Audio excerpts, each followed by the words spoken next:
सर्व मुख्याध्यापक बंधू भगिनी यांना सप्रेम नमस्कार। आज आपण ड्रॉपबॉक्समधील विद्यार्थी संख्या शून्य कशी करावी या संबंधीचा व्हिडिओ पाहणार आहोत। तर सर्वप्रथम आपल्या UDAS पोर्टलच्या स्टुडंट मॉड्यूलला लॉग इन करावे। लॉग इन केल्यानंतर आपल्याला या पद्धतीचे एक पेज ओपन झालेले दिसून येईल। सदरील पेजमध्ये 2024-25 या लाल रंगाच्या टॅबला क्लिक करावे।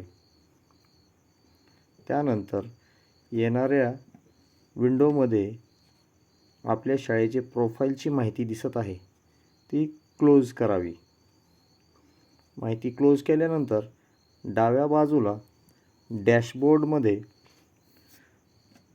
चौथ्या क्रमांकाची जी टॅब दिसत आहे म्हणजेच लिस्ट ऑफ ऑल स्टुडंट्सला क्लिक करावे। लिस्ट ऑफ ऑल स्टुडंट्सला क्लिक केल्यानंतर ड्रॉपबॉक्स स्टुडंट्स अशी टॅब दिसेल, त्या टॅबला क्लिक करावे। ड्रॉपबॉक्स स्टुडंट्सला क्लिक केल्यानंतर आपल्यासमोर आपल्या शाळेतील ड्रॉपबॉक्समधील सर्व विद्यार्थी दिसतील। विद्यार्थी यादीमध्ये उजव्या बाजूला अपडेट ड्रॉपबॉक्स स्टेटस मध्ये एक छोटासा टिक बॉक्स दिसेल, त्या टिक बॉक्सला टिक करावे। त्यानंतर स्टेटसचा कॉलम आपल्याला माहिती भरण्यासाठी चालू झालेला दिसेल, त्याला क्लिक केल्यानंतर सर्वात पहिला ऑप्शन म्हणजेच डिलीट हा ऑप्शन निवडावा। त्याच्या खालील रिमार्क या ऑप्शनमध्ये डुप्लिकेट एंट्री अशा ड्रॉपबॉक्स डाऊनमधील डुप्लिकेट एंट्रीला क्लिक करावे। नंतर सर्वात शेवटची स्टेप अपडेटला क्लिक करावे। यानंतर सिस्टम आपल्याला माहिती अपडेट करायची आहे का हे कन्फर्म करण्यास विचारेल। या ठिकाणी आपण कन्फर्म असे म्हणावे।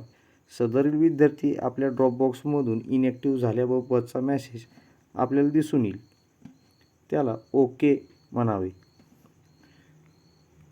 बऱ्याच शाळांना विद्यार्थी ड्रॉपबॉक्समध्ये टाकण्यात काही अडचणी निर्माण होत आहे। त्यातील सर्वात प्रमुख अडचण म्हणजे आपण जर का एखादा विद्यार्थी एक वेळा ड्रॉपबॉक्समधून इनॅक्टिव्ह केला, त्याच विद्यार्थ्याला परत आपण इनॅक्टिव्ह करण्याचा प्रयत्न केल्यास,